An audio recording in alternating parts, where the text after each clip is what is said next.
There's something in those trees.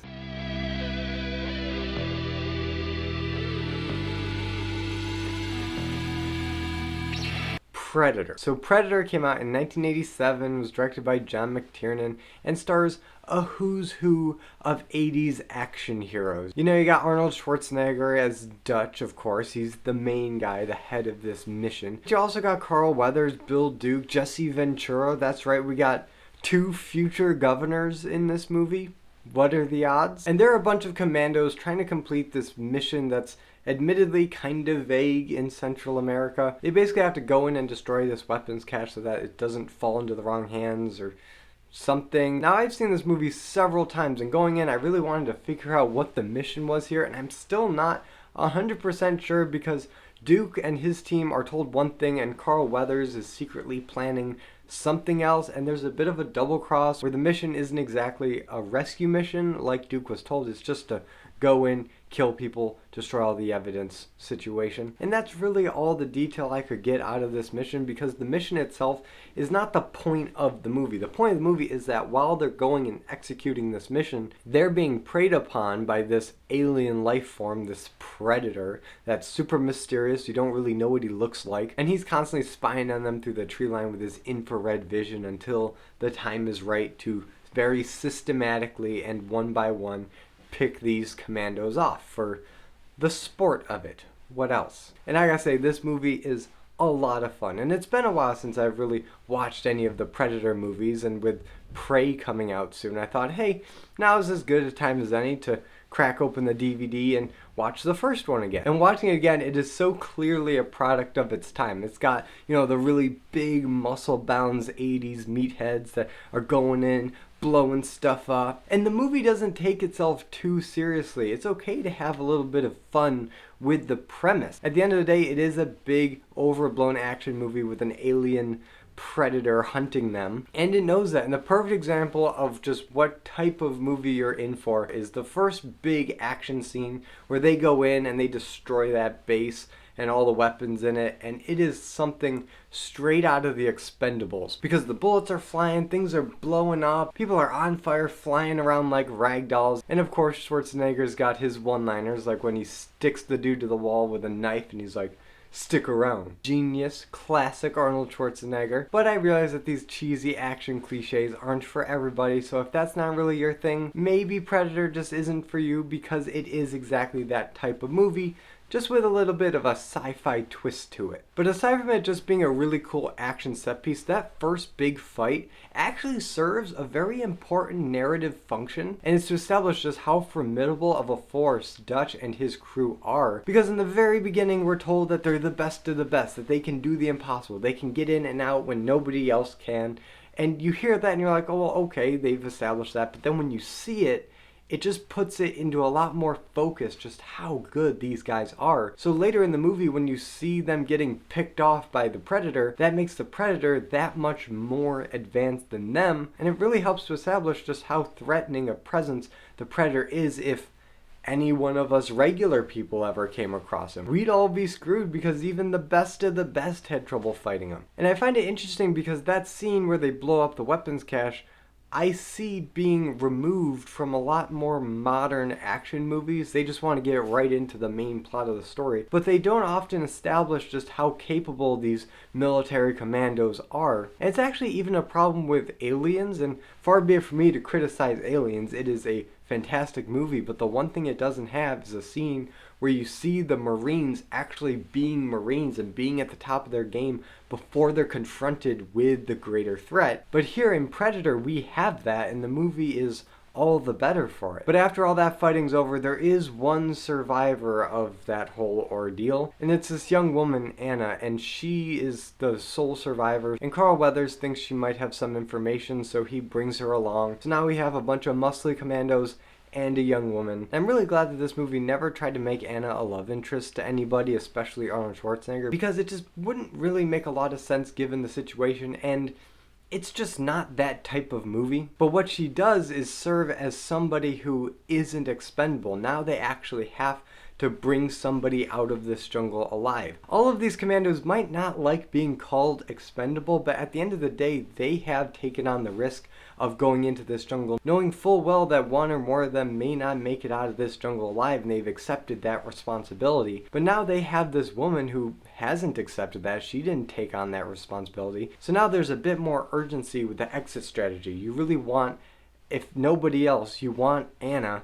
to make it out alive. And of course, this is where the Predator strikes. He starts picking off these commandos one by one, and it is really cool to watch the Predator work in this jungle setting. He blends in with the trees with his kind of malfunctioning cloaking device that doesn't really hold up as an effect as well as I think it did back in 1987. But I will say, of all the deaths that happen in this movie, my favorite has got to be Jesse Ventura's chest explosion death scene. There's just something so grossly satisfying, if that's even a word, of seeing the plasma blast hit him in the back and just explode out of his chest, and you see the ribs and the heart and just all the organs. It's gross, but I kind of like it. It's just that hard R 80s action movie gore that we just don't get a lot anymore, at least not practically. It's all CGI now, but they really had to rig up an exploding chest on Jesse Ventura, and it shows. It looks really cool. But the surviving commandos are not going to take this lying down. They hole up in the jungle, they have their own little home base, and they fortify it with tripwires and traps and stuff, and some of it actually works. The Predator escapes again, of course, but he's wounded, he's bleeding, and his blood is this really bright, glow-in-the-dark green, which, if you're an apex predator, you probably don't want to have glowing green blood because it makes you very easy to track. But the more I think about this aspect, the more I kind of like it, because it shows that this race kind of had to be this warrior culture. They were almost forced by virtue of this glowing blood to become an apex predator, so that if they come across any threat or enemy, they will be the ones to win, because even if they just get wounded, that is a very fatal flaw and makes them much easier to be defeated. But if they are so capable where they don't even allow the enemy to scratch them or wound them in any way, well, then they've got nothing to worry about. And at least in my headcanon, that is the origin story of this predator culture. I think that makes a lot of sense. But despite all their traps and weaponry and tactics, the Predator still outsmarts them at every turn, and everybody pretty much dies except for Schwarzenegger and I think Pancho and Anna. They successfully get to the chopper, and Arnold is just stuck there having to deal with this Predator, and now we have our really exciting action climax. Arnold is going to cover himself head to toe in mud. He's going to make himself a bow and arrow out of vines and sticks. He's going to make all of his old Conan the Barbarian booby traps, but now in the jungle. Meanwhile, the Predator is over there, and his cloaking system isn't really working, so we get a good look at the Predator. And I gotta say, the Predator design is one of the best alien designs in all of movies. I still think H.R. Geiger's original alien design is the king, or should I say queen, of all of movie aliens. But Predator, that's up there too. Got the helmet and the dreadlocks that has this very kind of ancient warrior culture look to it. And of course he does the classic Sub-Zero fatality move where he rips out the skull with a spine still attached, and that's like his trophy. And I'm not really sure which one came out first, but somebody owes somebody some royalties. So then they fight, and it's awesome. Arnold Schwarzenegger resorts to all of his booby traps. He actually gets them a couple times, makes him bleed a bit more. But then the Predator finds him and just starts beating the crap out of him. I honestly thought Schwarzenegger was just going to bleed out and die at one point. Even though I already know how the movie ends, there was a point where I'm just like, I don't know how he's going to get out of this one. It's actually here where the Predator gets the upper hand, where he finally takes off the helmet and you see his face, and the design just gets better, because this face sculpt is so original and unique to the Predator franchise, and I love those little articulated mandibles around the mouth. It's just so cool, and nothing will beat that first big reveal of his face and the way he roars and they all stretch out. But Dutch has one more trick up his sleeves, and he actually ends up crawling his way away from the Predator, luring him into this last trap, and he just drops his big weight on the Predator's head. And that pretty much does him in. He looks over at the body and the predator is still alive. He can't really move and he's bleeding all over the place. His body is just a big glowy green mess and he's coughing blood and it's landing on his face. It's really gross but very satisfying when you know just how much of a pain this creature was to kill, and he's dying and you're like, yeah, we got you now. But then he starts laughing in the Billy voice and there's something just so unsettling about that laugh. It's just a little too human compared to all of the very inhuman voices, and even when he tries to speak English, it's still in that predator clicky modulated tone because he can only replicate the sounds that he's heard other people say. So when he replicates Billy's laugh, it's really creepy because it's a little modulated, but there is that very human tone in it. And he's laughing because on his wrist are these alien hieroglyphs and they seem to be counting down to some kind of explosion. So Dutch gets the heck out of there. He just runs for it and the whole thing just blows up in what I think is a nuclear blast, because you see it from a helicopter quite far away and there is a very distinct mushroom cloud.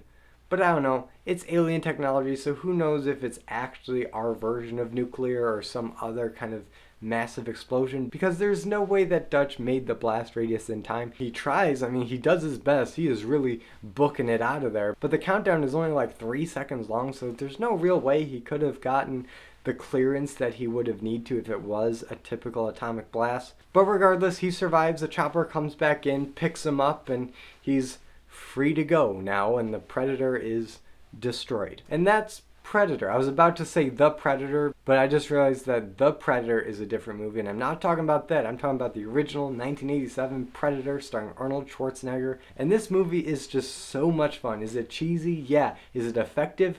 Yes. If you want just a good time, a good classic action movie with a good deal of sci-fi creativity in the look and approach of the Predator himself, this is the movie for you, and every time I watch it, it just keeps getting better. But now I turn over to you guys. What do you think about Predator? Whatever you think, let me know in the comments, and if you like this video, be sure to give it a like and subscribe for more content, and hit the notification bell to be notified every time I upload a video. And as always, I'm Colby, this is my Nerdy Talk, and I'll see you in the next video.